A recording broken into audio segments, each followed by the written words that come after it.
We now turn to the first recordings that the Beatles made for Parlophone and the background that leads up to those. And in order to do that, we really have to take a little bit more of a look at the career of George Martin. George Martin served in the Royal Navy at the end of the Second World War, actually was a pilot who the war ended too soon for him actually to fly any missions. Anyway, he entered the Guildhall School of Music and Drama and got his degree there between 1947 and 1950. He was actually kind of a late starter in musical training, was not one of these kids who sort of was a child prodigy playing piano and all that kind of thing like a lot of music school people. He ended up getting a job working for EMI, for Parlophone Records in the early 1950s. And when the guy who'd run that Parlophone label at EMI decided to retire, Oscar Price was his name, in 1955, George Martin was named as the head of Parlophone, the youngest label head like that they'd had at EMI. I don't know the youngest ever, but it was remarkable how young he was in that job. At EMI, there were a couple of different labels. We already talked about Columbia, which had Norrie Paramore was a producer there, and was doing all the Cliff Richard records. Another guy by the name of Norman Newell worked for Columbia. There was Parlophone, of course, that George Martin was in charge of, and HMV, which Walter Ridley was producing for. So you had in this EMI recording unit section a number of producers producing for different subsidiary labels, and George Martin was the one for Parlophone. It's often talked about how he recorded so many comedy records, and that's true. People like Peter Ustinov, Peter Sellers, The Goon Show, Spike Milligan actually had some pretty good success with these comedy records. So the humor end of what George Martin was about, very appealing to the Beatles when they first met him, because of course they knew these records and they thought the records were fantastic. He also recorded folk and classical music. He had a skiffle group called the Vipers Skiffle Group that had a couple of hits. So the Beatles hits he had were not the first pop hits that George Martin had ever had at Parlophone. The Cumberland Gap for the Viper Skiffle Group was a number 10 hit in the UK in 1956, about the same time as Lonnie Donegan was tearing it up as a skiffle artist as well. And Don't You Rock Me, Daddy-O was also a number 10 hit in 1956 for the Vipers Skiffle Group. As I mentioned earlier, the story that's often told about the Beatles is that they auditioned for Decca on New Year's Day 1962, and Dick Rowe turned the Beatles down, being dubbed the man who passed on the Beatles, saying, guitar groups are on the way out. Well, that's actually not the full story. The real story is that Dick Rowe was not actually the guy at the Decca session and took the advice to sign Brian Poole and the Tremolos instead of the Beatles on the basis of an assistant of his. So, I guess he can take responsibility for having turned down the Beatles, but it wasn't really sort of like it isn't the way it's usually portrayed. He did, however, sign Tommy Steele, who, as we talked about before, had fantastic success in 1956 and following. And George Martin had a shot at Tommy Steele, and he passed on Tommy Steele. So you could call George Martin the guy who passed on Tommy Steele. In many ways, George Martin's sort of interest in finding a pop hitmaker was fueled in part by his competition with Norrie Paramore right there at EMI, because Norrie Paramore was doing all those Cliff Richard records. And George Martin got the sense that the other producers there at EMI were not taking him seriously, because most of the success he'd had was with comedy records, and so he really didn't have the sort of... So George Martin was in the market for pop stars when Brian Epstein came along with the Beatles.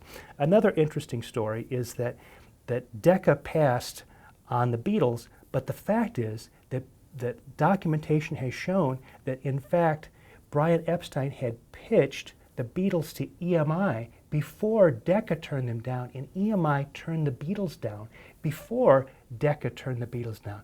But when the Beatles tape was played at EMI and they made their decision, George Martin had been on vacation.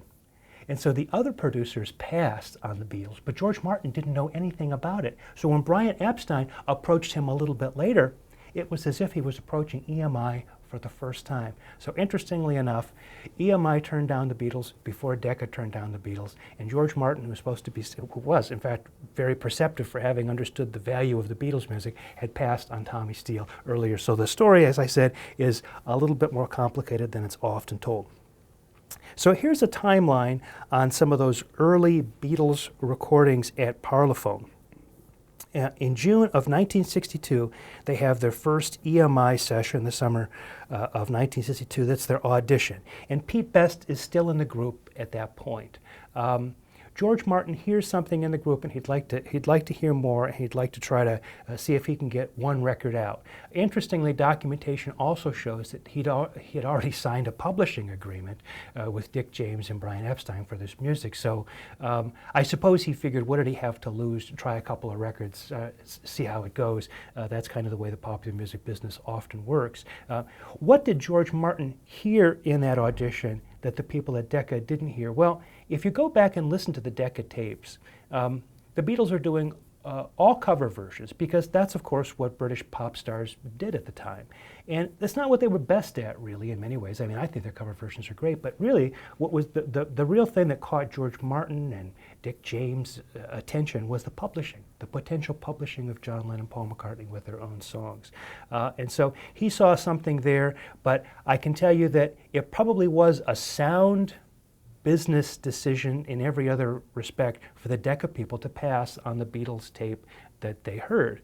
In many ways, the Beatles were not as good at covering those tunes as a lot of other groups who they would have heard at the same time. What they didn't do at Decca was see the potential of the John Paul songwriting team and the dynamic personalities of the Beatles, which helped grow their celebrity. But as a purely business decision, Dick Rowe cannot be faulted for having made that decision, even though George Martin made a different decision, which ended up redounding to his great success. Anyway, so we talk about that summer session, the first EMI session in 1962, and then during that time, the time after that, the Beatles decide that Pete Best is out and Ringo Starr is in. And so when they return to the studio in August of 1962, they come in with a new drummer. George Martin, however, has already decided that Pete Best was fine for the gigs, but not good enough for the recording. So when they come in to actually record Love Me Do the first time, September 4th, 1962, Ringo is on drums, but somehow George Martin is not impressed with that. And so he brings in a professional studio drummer, Andy White, to do what ends up being the drums that were on the single release of Love Me Do. Andy White on drums. You can tell the difference between the Ringo recording and the Andy White recording of Love Me Do is because on the Andy White recording, there is tambourine, which is played by Ringo. And on the Ringo recording with Ringo on drums, there is no tambourine. So if you ever hear those two versions, which sometimes get mixed up on the internet in various kinds of that, you'll know which one you've got. Anyway, by August the 5th of 1962, Love Me Do is released, goes to number 17 in the UK, and begins to sort of make a dent. The Beatles have kind of arrived in a kind of minor way on the pop music scene, and we'll just have to sort of see what happens next. In November, the Beatles recorded Please Please Me, and this was what they hoped would be their next single release. Now, it turned out that back when they were working on Love Me Do, earlier in the fall, they had also recorded a song by a professional songwriter by the name of Mitch Murray. This was George Martin's suggestion. And of course, when George Martin brought the Mitch Murray song in, he was doing what any good producer would do for their artist at the time. Find a song by a professional songwriter that is going to give your group the hit single they need to really sort of advance their careers. Love Me Do had done okay at 17, but they needed a hit. The Beatles, however, didn't so much like the song How Do You Do It. They recorded it dutifully and did a pretty good job with it, but they kind of told George Martin the song was a little bit light for them, and they really couldn't be, as Paul McCartney liked to say, we can't go back to Liverpool, we can't be seen with that song. So they made a real stand for doing their original music. The song they had, Please Please Me, was they played that for George Martin already, and it had been kind of slow, a kind of a slow Roy Orbison kind of thing that John was doing.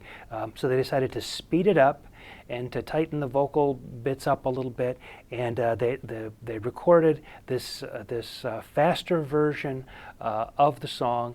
And as the story goes, on the playback, George Martin said, "Fellas, you've got your first #1 single." And in fact, he was right. It was released in January of 1963, went to #1 in one of the British charts and #2 in one of the other British charts. It was a top hit for the Beatles. Please Please Me, their first really big hit. This is the moment when things are really going to take off for them. Now, you may have wondered what happened to How Do You Do It? Well, the recording now you can hear on the Beatles anthology. You can probably find it on the internet without too much trouble. George Martin immediately took that song and gave it to Jerry and the Pacemakers, who he was also producing for Parlophone, who were also managed by Brian Epstein out of Liverpool.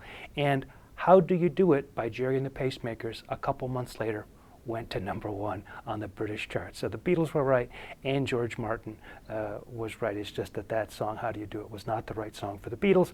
The Beatles went on and quickly recorded the album Please Please Me to capitalize on the success of the single. The album was recorded in a single day and released in March of 1963 to go to #1. As the story goes, they saved Twist and Shout to the very end to sort of save John's vocal cords, because after that there was going to be no more singing. But imagine that, an album recorded in one single, gigantic session in one day. Well, with Please Please Me, the album at #1 and the single at #1 or #2, depending on which British chart you consult, the game was really on for the Beatles. And we will turn to that album, Please Please Me, in the next video.